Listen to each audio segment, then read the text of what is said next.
Bonjour à tous. Donc comme d'habitude, envoyez-moi un petit message pour savoir si vous voyez mon écran et si vous m'entendez correctement. Ok, ok, c'est vu.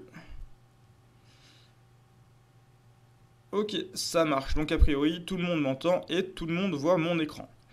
Alors aujourd'hui, comme prévu, on va voir l'information aéronautique avec son site de référence, le service d'information aéronautique, et nous allons parler des NOTAM et des SUP-IP.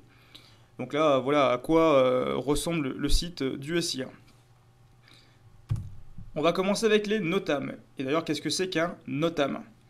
Les NOTAM, de l'anglais Notice to Airmen, message aux navigants aériens, sont des messages publiés par les agences gouvernementales de contrôle de la navigation aérienne, chez nous c'est le service d'information aéronautique, dans le but d'informer les pilotes d'évolution sur les infrastructures et du coup sur les aérodromes et les aéroports.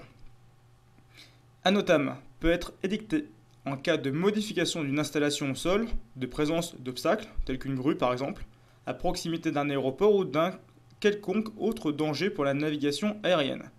Il peut aussi définir des zones interdites de survol. Et si je prends un exemple que je rencontrais récemment, sur l'aérodrome de Villacoublay, il y a un NOTAM, et dans ce NOTAM, vous avez une zone interdite temporaire qui part depuis le sol. Et du coup, pour faire une prestation en drone, il faut faire attention. Pourquoi? Parce que sur cet aérodrome et autour de cet aérodrome, vous avez une zone interdite, qui est temporaire certes, mais qui est interdite, et du coup qui vous concerne. Alors comment lire les NOTAM? Donc là, j'ai pris dans cet exemple l'aérodrome de Narbonne, Lima Fox, novembre-novembre. Les premières lignes, donc la première ligne ici et la seconde ligne ici, ce sont les références de ce NOTAM.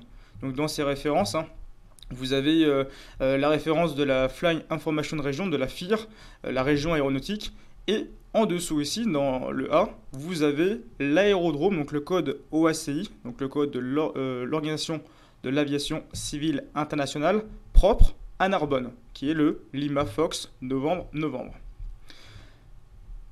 Ce NOTAM, il a été publié à 13h49 le 25 septembre 2018. Et il est valide jusqu'à 23h59 le 21 mars 2019. Donc durant toute cette période, qu'est-ce qui se passe? Vous avez la description en E. L'aérodrome, l'AD, est réservé aux aéronefs basés. Cela veut dire que si je me pointe avec un ULM, un avion ou un hélico, je ne peux pas me poser sur l'aérodrome de Narbonne. Pourquoi? Parce qu'il est strictement réservé aux aéronefs qui y sont déjà basés. On a un deuxième NOTAM qui est en dessous. Donc là, une nouvelle fois, vous avez les différentes références de ce NOTAM. Ici, toujours pareil, le code OACI de Narbonne, Lima Fox novembre-novembre. Et en dessous, vous avez la période sur laquelle il est valide. Donc il a été publié à 7h, pardon, le 5 novembre 2018. Et il est valide jusqu'à 18h le 30 mai 2019. J'ai oublié de le préciser, mais l'ensemble de ces horaires sont des horaires en UTC. Donc UTC, l'heure internationale. Alors qu'est-ce qu'il me raconte ce NOTAM? Il me dit il m'indique la présence de 2 grues à Tours à proximité de l'aérodrome de Narbonne avec ici l'information exacte de là où se trouvent ces deux grues. Avec en dessous la hauteur et encore en dessous l'altitude au sommet. Donc une nouvelle fois pour nous, dans ces deux exemples de NOTAM, on va pas trop avoir d'incidence pour un vol de drone. Alors on va aller voir un autre exemple maintenant.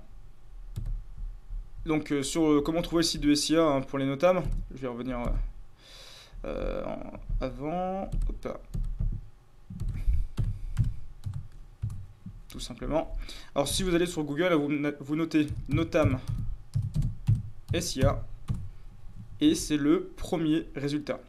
Alors ça, c'est lorsque vous êtes devant un ordinateur, ou sinon je vous invite à télécharger l'application SDVFR, et là c'est beaucoup plus facile parce que vous n'avez qu'à cliquer appuyer sur un aérodrome et vous avez toutes les informations dont les NOTAM.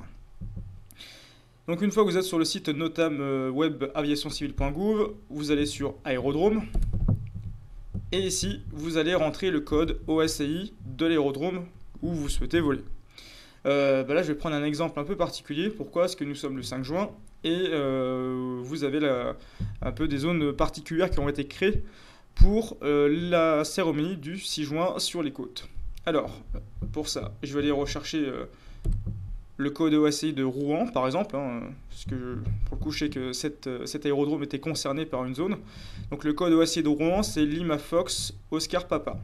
Pareil, vous tapez ça dans Google, hein, c'est l'un des premiers résultats qui va ressortir.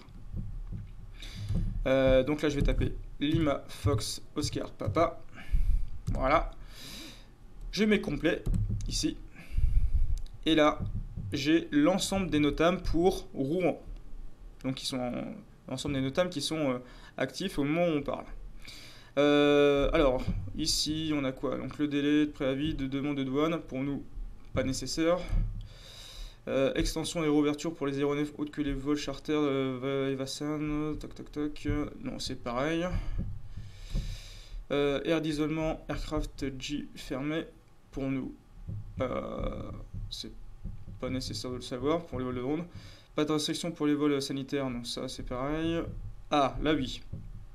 Donc là ici, hein, vous voyez ce NOTAM par exemple, hein, donc qui concerne Rouen, qui est valide, qui a été publié à 3h24 le 4 juin 2019, et qui est valide jusqu'à 20h37 17 juin 2019. Qu'est-ce que ça décrit? La Grande Armada 2019, donc ça donne une référence de SUP-AIP, on va prendre la référence et on ira voir après dans la suite du cours.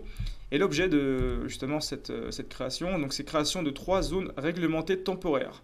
Ce SUP-AIP est disponible sur le site aviationcivile.gouv.fr. SIA. Ensuite, en dessous, vous avez le plancher. Donc là, en F, vous avez le plancher, donc ça part depuis la surface et ça monte le plafond jusque 2500 pieds AMSL, Above Main Sea Line. Donc au niveau moyen de la mer, donc c'est-à-dire 2500 pieds en altitude.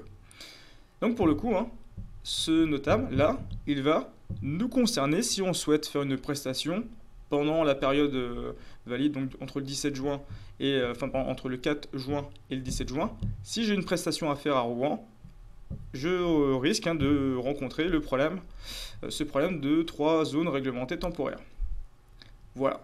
Donc là, comme quoi, il est quand même important de consulter les NOTAM à chaque fois avant de faire une prestation, hein, parce qu'on peut, par mégarde finalement, se retrouver dans une zone interdite temporaire, une zone réglementée temporaire. Pourquoi? Parce que là, si je prends la carte aéronautique, c'est sûr, hein, il n'y a pas de zone réglementée temporaire. Il n'y a pas de zone réglementée, zone R. Là, il y a juste génération de 2 ZRT, enfin de 3 ZRT même, pour la Grande Armada. Voilà.